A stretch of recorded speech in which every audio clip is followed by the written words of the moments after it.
Welcome back to MotionPic Recap. Today we're going to recap the action and science fiction movie titled Next.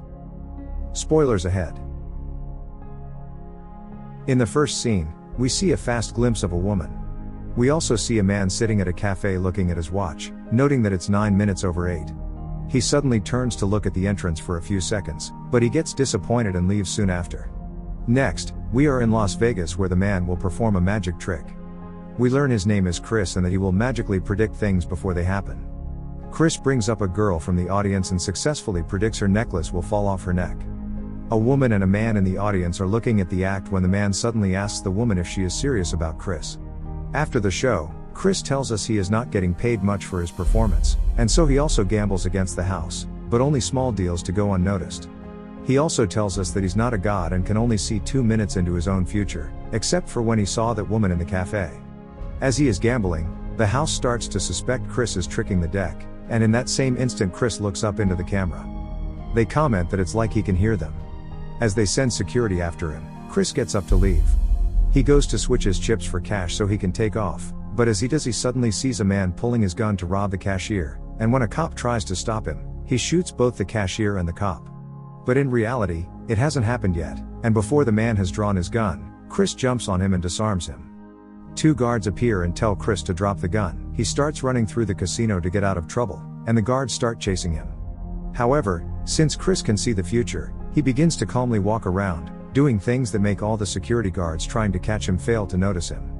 The security manager who is watching the monitor gets frustrated seeing all the guards missing him, even though he is walking around right in front of them. Cris makes it to the exit and steals a car, and a car chase ensues with the police.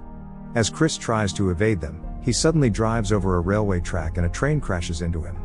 But again, it hasn't happened yet, and since Cris knows what is going to happen, he accelerates and manages to dodge the train, successfully escaping the police. Meanwhile, the woman from the casino, who we learn is an FBI agent called Callie, is watching a replay of the casino footage of Cris escaping, asking another agent beside her if he can explain it. He tells her he hasn't time because Russia is missing a 10-kiloton nuclear weapon, and they need every agent on it. But she convinces him that Cris may be an asset and he gives her 5 days to catch Cris. Callie then picks up the head of casino security and asks him what happened. After having explained that Cris looked up at them just as they started talking about him, she concludes you just have to enter his consciousness for Cris to see what you are going to do next. We then see Cris arriving at a garage, meeting an older man and giving him $20,000, to which the old man asks how he could ever repay him. They then start talking and the man tells him that he gotta forget the woman he sees in his head. But Cris tells him that he has already seen her show up at the cafe at 9 minutes over 8 and will stay till he meets her. Suddenly, Cris looks at his watch and senses Callie coming. The older man tells him to run, but he wants to stay to see what she has to say. She arrives and tells him about the nuclear bomb being smuggled into the US, and asks him to look ahead so they can get it. He assures her it's a magic act, but she doesn't believe him and mentions the stolen car and threatens to put him in prison. But he won't help, and suddenly cops rush in to get him. However, in reality Callie hasn't arrived yet. Cris just saw it in his head, and so he takes off. She arrives and misses him by seconds. Simultaneously, a man and woman are seen hurting the head of security of the casino to get info about Cris. Next day, Cris is at the cafe again. He looks at his watch and turns to the entrance at exactly 9 minutes over 8, and to his surprise, the woman he has seen finally enters.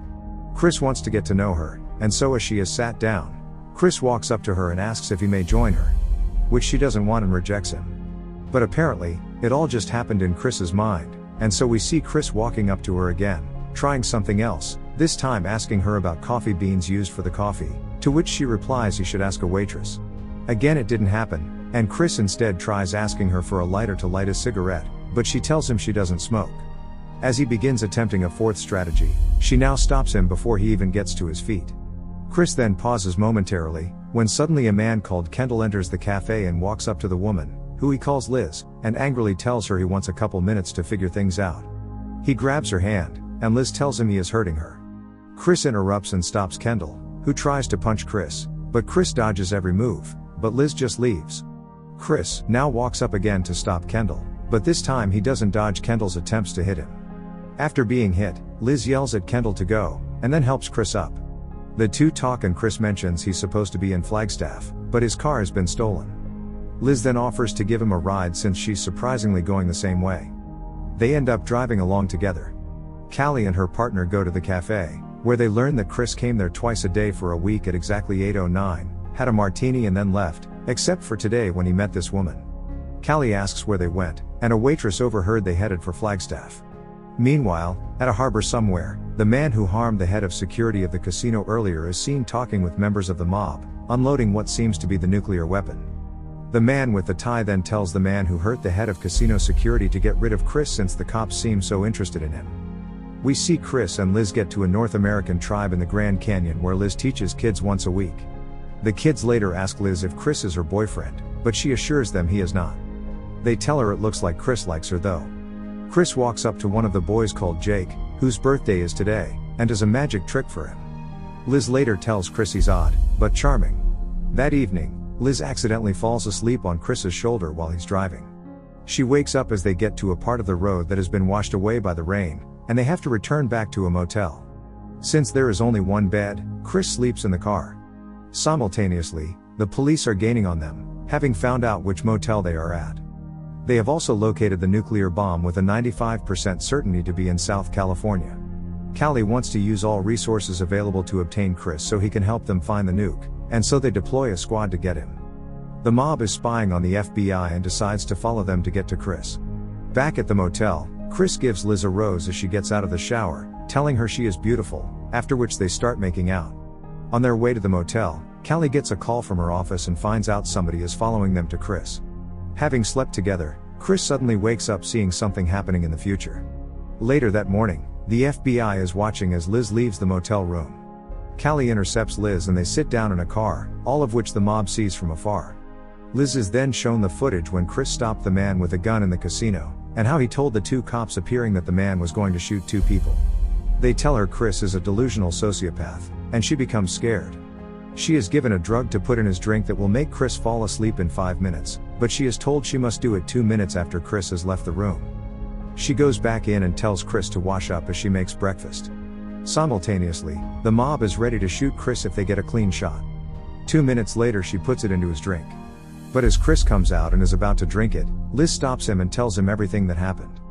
Cris switches the drink with one that is not drugged and goes out on the balcony to drink it.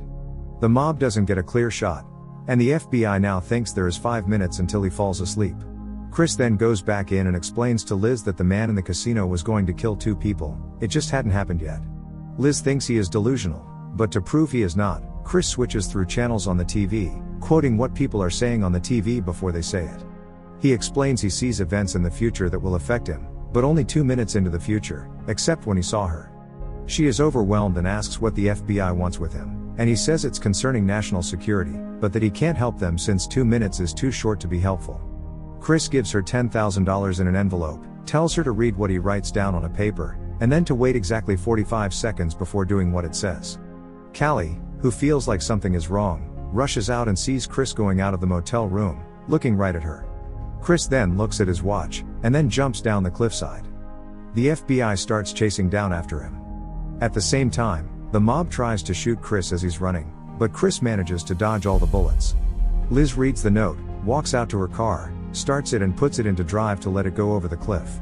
As it does, it causes all sorts of heavy objects to start falling down the cliffside too. The FBI agents who are chasing Cris on the slope, all hide to not be hit by the objects. Cris dodges everything however, and continues running. Suddenly, he is stopped by Callie, but as the objects come falling, Cris grabs Callie and saves her. At the same time, on the road away from the motel, the mob finds Liz and grabs her. With the duty to save millions of people however, Callie doesn't let Cris go for saving her. He is put in a chair and forced to watch the news, and Callie tells him to push that 2 minutes as far as he can to find out where the bomb is. Instead of seeing the bomb however, Cris sees Liz on the top of a parkade, strapped to a wheelchair, which suddenly is blown to smithereens. Callie asks what happened, but even though he is devastated, Cris won't tell her since they'd keep him in the chair forever. Cris is taken to a cell, where he asks the guards for a cigarette as a distraction and then attacks them, knocking them all unconscious. Like in the casino, Cris escapes the building unseen and uncaught. The FBI then follows him on the streets. Cris gets to a multi-level garage and starts ascending the stairs. Callie tells the other FBI agents to stay downstairs as she follows him up. As soon as Cris gets to the top, he stops, and when Callie arrives and asks what he saw, Cris tells her. Right there on the roof, the mob will execute Liz in 2 hours. She tells him the mob are using Liz as bait to shoot him, to which he replies that he knows. They agree on helping each other. Soon after, Cris walks out on the roof, and the man from the mob that has been following him shoots him from another rooftop. As Cris pretends to be dead, an FBI helicopter appears behind the shooter, who fires on the heli and the agents have to kill him. Since Cris sees no way to save her on the roof in 2 hours, Callie suggests that he should attempt to see clues that can take them to her earlier. Cris manages to see a plate number of a white van. They then manage to locate the vehicle in the harbor, and the FBI forms a plan with Cris, who tells them what they should do to avoid unnecessary losses. Simultaneously in the harbor, Liz is led into the van that Cris saw. As they are about to leave with Liz, the FBI storms the facility and the mob is overrun. The van with Liz in it quickly backs up, and Cris tells Callie exactly when to shoot it so that it rolls around instead of blowing up. As it has stopped rolling, Liz escapes the van and manages to run into a building. Meanwhile, Cris helps FBI agents to take out snipers while moving towards the building Liz entered. But Liz is caught again and used as a human shield by the kidnappers and dragged into a big cargo ship. Inside, the mob members plan an explosive with a laser sensor. When the FBI team also has entered the ship, Cris sees the explosion in his head before it happens, and warns the FBI agent who is about to set it off. As they continue, Cris suddenly gets shot in the chest. But like we expect, he foresaw that too, and informs the FBI agent so they can shoot the sniper before the sniper shoots him.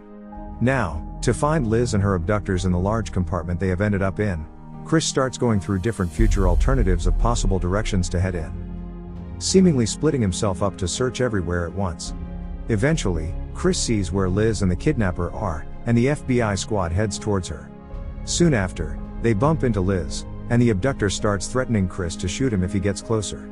Cris tells him he's seen all endings and none are good for him, so he should let her go. But the abductor says he will take his chances. Cris then starts walking towards them and the man starts to shoot at him, but with Chris's extraordinary ability, he dodges every bullet. When the abductor has emptied his magazine and is out of bullets, he picks up the remote to blow the bomb that Liz is wearing. But Callie thinks fast and successfully manages to shoot the kidnapper dead. Cris tries to comfort Liz by telling her it's all over, but Callie informs them it's not. Apparently, the nuclear bomb has been moved, and they need to find its location immediately. As Cris gets to see a monitor that detects detonations in the area, he sees something happening in the future. He says something is wrong, and Callie asks what he sees. But Cris just says he made a mistake, and yells out it's happening now, and at that instant, the nuke detonates. Moments later, we see Cris lying in the bed at the motel, having foreseen everything. He gets up and calls Callie and tells her he will help, as long as Liz gets to stay out of it. He wakes Liz up and tells her there's something he has to do, telling her he'll come back, if she can wait. In the final scene, Callie asks Cris if he's ready, to which he responds that he is. The end. Thank you for watching. Make sure to subscribe if you'd like to see more videos like this and hit the like button to help us out. Until next time, take care.